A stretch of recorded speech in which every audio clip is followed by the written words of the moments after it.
What if I tell you this is the best Philadelphia team we've had in the last 5 years and probably the greatest scoring threat? It's not. What? Who's better? This isn't the best Sixers team in 5 years. You don't think this team's better than the Jimmy Butler team?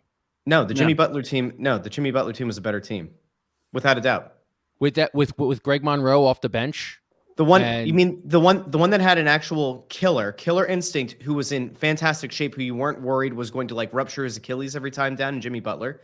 That guy, the one that had JJ Reddick on it, like an actual reliable shooter from deep, like one of the most feared 3-point shooters in the past decade. That team. This is a better scoring team than that team. Well, that doesn't. I mean, sure. Yes, it does. Because if Harden's going to play the way he played in the first round of the series, you're going to need a bigger scoring threat. I don't. I mean, I know defense is important in the playoffs, but I don't care about defense. I'm going for who's the better scoring threat. The Joel and Jimmy team was a freak show bounce away from potentially winning a championship. All right, they had a clear path to it. They had a fluke shot go in after a huge travel. That, by the way, if challenges had existed, that shot would not have counted. It would have been a travel. The shot never would have gotten off. So that team was better. It was objectively better. It was a very weak East that year. You line up against who you can line up against. Dude, this is a better depth team than it is. B-Ball Paul is better than any backup center that they had on that team. It genuinely doesn't matter, though, because we're talking about like the team that you have with the competition they're going to run into in the postseason, right? We can't it's beyond revisionist to say, well, that team would have done so much worse this year, or this team would have done so much better 5 years ago. Like, no, that's not how this works, because you also don't then say, well, I don't know, what would the Doc teams have done back in the day? How would they fare these days? Like, oh, will Joel Embiid tear up teams in the 70s and the 80s? Like, it doesn't matter. This team is not as good as the Jimmy Butler team. It's just not. It's okay. It's wrong. It's not. This is toe-to-toe, more depth, better scoring. You could argue better defense, too. You got a Joel Embiid who's 5 more years into his career, better than he was back then. You've got a 30-year-old Jimmy Butler back then trying to guard Tyrese Maxey or Tobias Harris. Even though we don't love Tobias Harris and Tobias Harris over me, Jimmy Butler's not guarding Tobias Harris.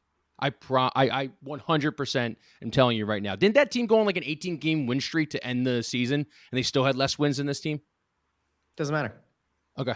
All right. Cool. And a very weak East. Very, very weak East. I do miss Jimmy Butler, just for the record. I love Jimmy Butler. Jimmy was also a mid-season pickup too, right? Like, am I crazy? Yeah. No, you're right. I'm not drunk, right? It's the morning. No, you're right. I'm fine. Like, that happened, and that trade went down when I was on press row covering a Flyers game, and I was very disappointed because it was a big Flyers game, and the Sixers took over the news cycle. Who cares? So I'm saying it doesn't matter. It doesn't matter how many wins they ended with. No, what doesn't matter? How many wins they had that year, because they made the trade that fundamentally changed what that team was mid-season. So yeah, them winning 18, that'd be like saying, all right, Kyle, that'd be like if Joel Embiid missed the first half of next season, right? And then he comes back at the end of the season and they go on a really big run and they finish, he plays 31 games and they go 21-10, but they still finish with fewer wins than they did this year. But that team, for whatever reason, next year is built better. Embiid takes them. They go through a deeper run, and then you come back and say, "Well, I don't know. I mean, are they any better than the other team because they had less wins than the 2022-23 Sixers did?" Like, I gave you like four other examples, and you're cherry picking the 18 win. I'm just saying you brought it up. You cherry picked the one, you got that. But this team is a better scoring team. This team is a better defensive team. This team is a better, deeper team. I love Jimmy this Butler team. would eat James Harden alive. Eat him alive.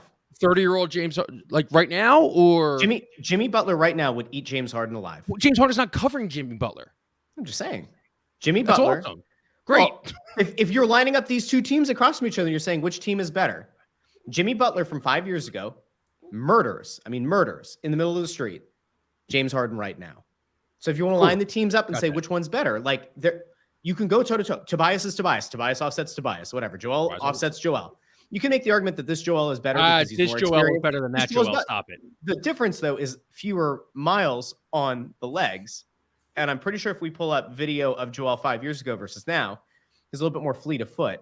He doesn't look as plodding. I don't know what that means exactly. JJ, it's funny JJ how you don't Maxey's talk about match. JJ Reddick. JJ Reddick versus Tyrese Maxey. Tyrese Maxey would kill JJ Reddick. Kill JJ Reddick. He would kill him. He would kill him off the dribble, and JJ would also make Maxey run a shit ton because JJ did a lot of what Ray Allen did. He's like 21. Part of the game is you're running the guy around in offensive sets, right? Brett Brown versus Doc Rivers. Death. Who wins that one? Which I don't know. I don't think it matters. Who wins that one? It doesn't matter, does it? We lose. That's all I know. Yeah. Nobody wins. The fans lose. That's what matters.